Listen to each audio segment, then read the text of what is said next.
నమస్తే, welcome to plus TV. Telangana రాష్ట్రంలో ఎన్నికల కోసం ఎంతోమంది ఎదురు చూశారు. అటు బీసీలకు ఒకానొక దశలో న్యాయం జరిగింది అని చెప్పేసి అనుకోరు.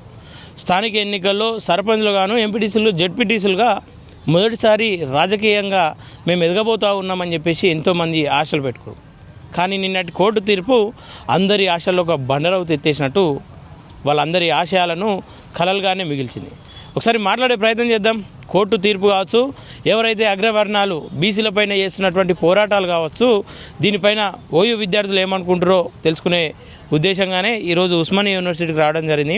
ప్రస్తుతం మనతో పాటు యాదవ సామాజిక వర్గానికి సంబంధించినటువంటి వ్యక్తి, బీసీ లీడర్ లింగయ్య యాదవ్ గారు ఉన్నారు. ఒకసారి మాట్లాడే ప్రయత్నం చేద్దాం. అన్న నమస్తే. నమస్తేనా అన్న, చెప్పండి, నిన్న కోర్టు తీర్పు తర్వాత మీ ఎట్లా ఆలోచించారు? ఒక విద్యార్థి నాయకులుగా కావచ్చు, బీసీ నాయకులు కావచ్చు, మీ అభిప్రాయం ఏంది నిన్న కోర్టు తీర్పు పైన? నిన్న ఫస్ట్ మేము జీవో 9 మీద అంతసేపు విచారణ జరిగి కూడా ఇట్లాంటి వస్తుంది అనుకుని కూడా ఎక్స్పెక్ట్ చేయలేదు స్టే విధించడం ఎలక్షన్ మీద.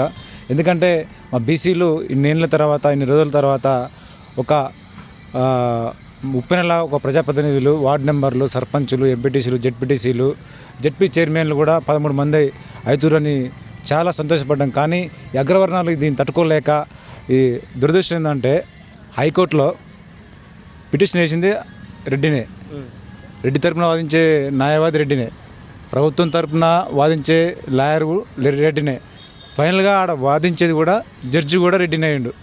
మన వాళ్ళు లేకపోవడం, మన బడు బలహీన వర్గాలు లేకపోవడం చాలా అవమానంగా అనిపించింది.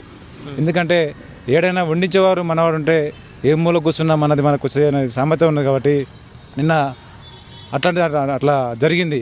కాబట్టి ఇట్లాంటివి అయినా మన బీసీలు కూడా ఇప్పటికైనా బుద్ధి తెచ్చుకొని గ్రామాలలో, సరే ఈ రిజర్వేషన్ వస్తుందో పోతుందో తర్వాత విషయం, కానీ గ్రామాలలో ప్రతి ఊరికి, ప్రతి వాడకి, పల్లెకి కూడా బీసీలు చైతన్యం కావాలి.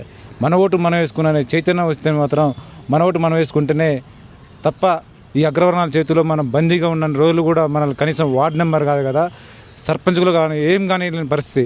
కాబట్టి ఇప్పటికైనా మనం బీసీలు చైతన్యం కావాలని మన బీసీ సోదరులకు అందరూ కూడా విజ్ఞప్తి చేస్తున్నాం.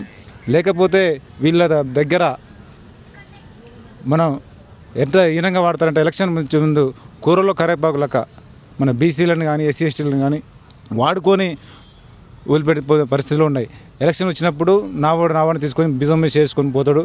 అయిపోగానే మనోడిని బయట కూర్చోబెడితే లోపల కూర్చుంటాడు. వినోళ్ళు ఎవరు వచ్చినా కూడా లోపల కూర్చోబెట్టుకొని చేసుకునే పరిస్థితి ఉంది. ఇప్పుడు గతంలో టీఆర్ఎస్ ప్రభుత్వం కూడా ఏదైతే వాళ్ళ సామాజిక వర్గాన్ని అన్ని పెద్ద స్థాయి పోస్టుల్లో కూడా వాళ్ళ సామాజిక వర్గం రిటైర్డ్ అయినా కూడా తీసుకొచ్చుకొని పెట్టుకోండి కేసీఆర్.